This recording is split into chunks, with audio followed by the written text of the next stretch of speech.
হয়, আমি অসম জাতীয়তাবাদী যুৱ ছাত্ৰ পৰিষদ ডুমডুমা আঞ্চলিক সমিতি আজি আচলতে শ্ৰমদান কাৰ্যসূচী লৈছোঁ।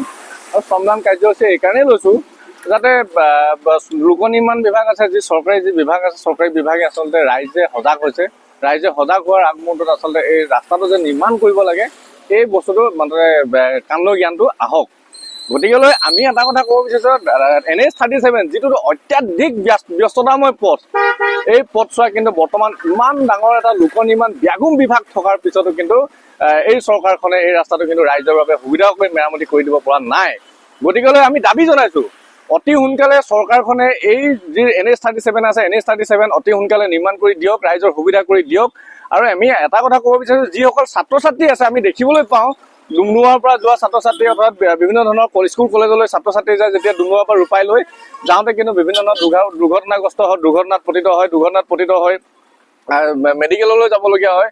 আৰু কেতিয়াবা কিছুমান ছাত্ৰ ছাত্ৰী এনেকুৱা হয় ঘূৰি আহিবলগীয়া হয়, পৰীক্ষা দিবলৈ নাপায়। গতিকেলৈ আমি চৰকাৰক কৈছোঁ যে কেৱল মাত্ৰ আঁচনি ঘোষণা কৰিলে নহ'ব, কিন্তু এই চৰকাৰ সুবিধা কৰিবৰ কাৰণে আচলতে ৰাইজৰ সুবিধা কৰিবৰ কাৰণে চৰকাৰে কিন্তু এই বিভাগসমূহ লোক নিৰ্মাণ বিভাগে ৰাস্তাসমূহ মেৰামতি কৰিব লাগিব। আৰু এটা আমি প্ৰশ্ন কৰিব বিচাৰিছোঁ চৰকাৰক, কাৰণ ৰাইজ কিমান হাৰাশাস্তি হোৱাৰ পিছত আচলতে লোক নিৰ্মাণ বিভাগে সাৰ পাব, লোক নিৰ্মাণ বিভাগে সাৰ পাই ৰাস্তাটো মেৰামতি কৰিব। গতিকে আমি স্মাৰক পত্ৰ দিছোঁ আজি, চাৰ্কুলাৰ অফিচাৰৰ যোগেদি আমি লোক নিৰ্মাণ বিভাগলৈ দিছোঁ, বিধায়কৰ যোগেদি আমি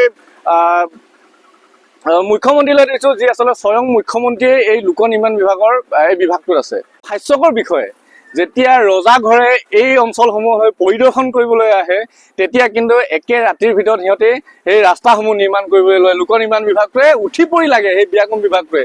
কিন্তু আজি ৰজাঘৰ আহিবলগীয়া নাই, সেইকাৰণে চৰকাৰ যি ৰাইজ আচলতে সমস্যাত ভুগি থাকিলেও ভুগি থাকক, কিন্তু কাণসাৰ নাই এই ৰাস্তাসমূহ নিৰ্মাণ কৰিবলৈ। গতিকেলৈ আমি আহ্বান, কেৱল ৰজাঘৰে নহয়, ৰজাঘৰ তেতিয়াই বনায় জনসাধাৰণে ৰজাক বনায়। গতিকেলৈ এই কথাটো চৰকাৰখনে অন্ততঃ বুজি পোৱা উচিত, এই বিভাগটোৱে বুজি পোৱা উচিত যে ৰাইজৰ সুবিধা হলেহে আচলতে ৰজা থাকিব। গতিকেলৈ ৰজা অহালৈ কেৱল বাট চাব নালাগে, এই যি 37 পথ, এই 37 নেশ্যনেল পথটো অতি সোনকালে নিৰ্মাণ কৰিবলৈ আমি আহ্বান জনালো। অটো এতিয়া চলাই পিনি কেনেকুৱা লাগে মানে আপোনাৰ ৰাস্তাৰ যিটো অৱস্থা দেখিছে আপোনালোকে, যিমান ডাঙৰ ডাঙৰ ঘাট আছে ইয়াততো আপোনাৰ অটোটোতো বাদেই দিয়ক না, সৰু সৰু আমাৰ যিখিনি এতিয়া টুকটুকি চলি আছে সেইখিনি বিশেষকে স্কুলৰ ষ্টুডেণ্ট যিখিনি লৈ যায়, সেই ষ্টুডেণ্টখিনি লৈ যোৱা টাইমত বহুত ভয় লাগে আমাৰ।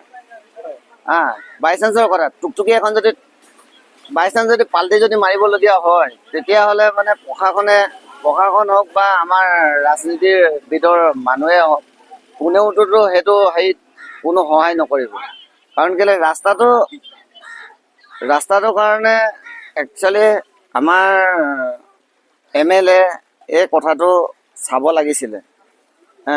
বিশেষকৈ আমাৰ ইয়াত যেতিয়া ডুমডুমা সমষ্টিৰ MLA এজন আছে, সেই MLA জনে কমচে কম এই বস্তুটো আমাক চাই চিতি ৰাস্তাটো অলপমান ভাল কৰিব লাগিছিলে। কাৰণ আজি আছুৱে যেনেকৈ এই পদক্ষেপটো লৈছে, সেই পদক্ষেপটো একচুৱেলি আমাৰ বিধায়কে লোৱাটোহে উচিত বুলি মই ভাবিছিলোঁ। আজি যেনেকৈ AJYCPয়ে আপোনাৰ পাথৰ পেলাইছে গোটেই ৰাস্তা সমান কৰিবৰ কাৰণে, সিহঁতৰ ভাল এটা পদক্ষেপ লৈছে, অতি সুন্দৰ পদক্ষেপ। সেইটো কাৰণে আমিও তেওঁলোকক কৃতজ্ঞতা।